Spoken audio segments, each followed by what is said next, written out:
open world games. The very term conjures images of endless possibilities and boundless adventures. The promise is intoxicating, isn't it? The allure of stepping into a world where you can go anywhere and do anything. A sprawling digital realm begging to be explored. Every corner holds the potential for a new discovery, a new story.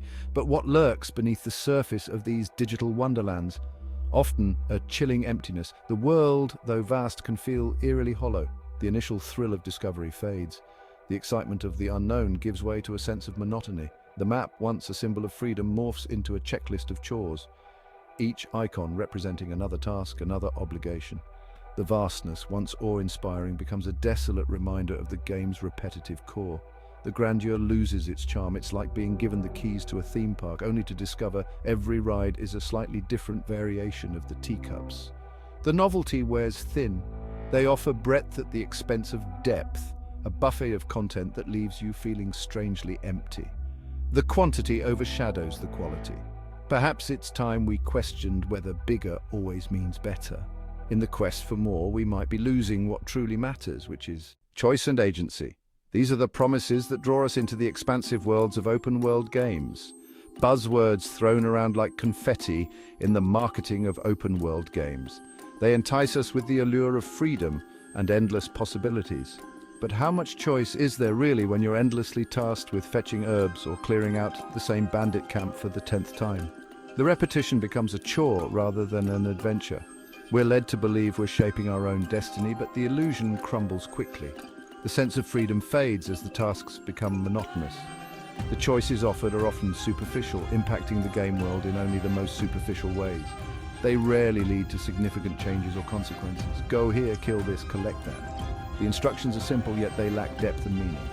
The cycle repeats ad nauseum. The excitement of exploration is replaced by the tedium of routine. We become slaves to the minimap, our every action dictated by the next glowing waypoint. The sense of discovery is lost. True player agency lies not in the quantity of choices, but in the quality and meaning behind them. It's about making decisions that truly matter and shape the world around us. Open worlds should be populated by characters we care about, stories that resonate, narratives that grip us and pull us into their universe. Instead, we're often met with a cast of two-dimensional archetypes, characters that feel more like cardboard cutouts than real individuals. They spout predictable dialogue and are propelled by paper-thin motivations, making it hard to invest in their stories. The world might be vast, but its inhabitants are often about as deep as a puddle, lacking any real substance or depth.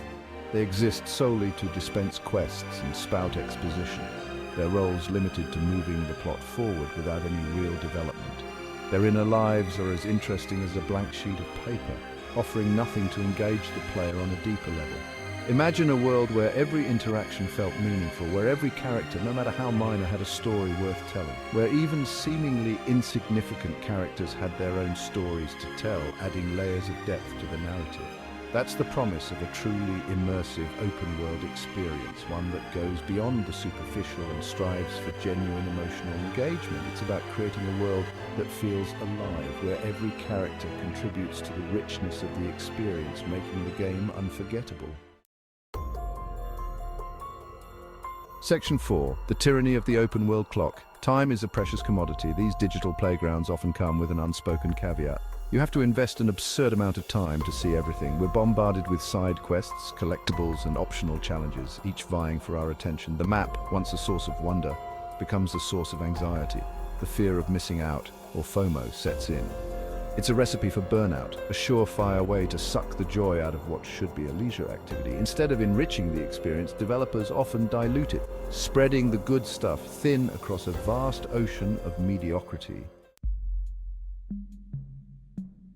Section 5. Familiar faces, familiar flaws. Let's be honest, we've all been there. You boot up the latest open-world RPG, your heart filled with anticipation, and then it hits you, that nagging sense of familiarity, the cookie-cutter quests, the forgettable characters, the endless map markers. It's like playing a dozen other games, all mashed into one.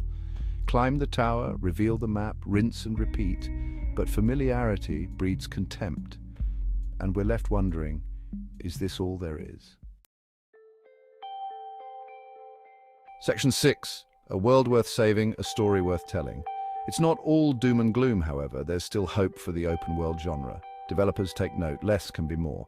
Instead of overwhelming players with quantity, focus on quality. Craft compelling narratives with memorable characters. Give us choices that genuinely matter, consequences that ripple throughout the game world. Imagine quests that feel like organic extensions of the narrative rather than arbitrary bullet points on a checklist. It's time for developers to step up and deliver on the promise of truly meaningful open-world experiences.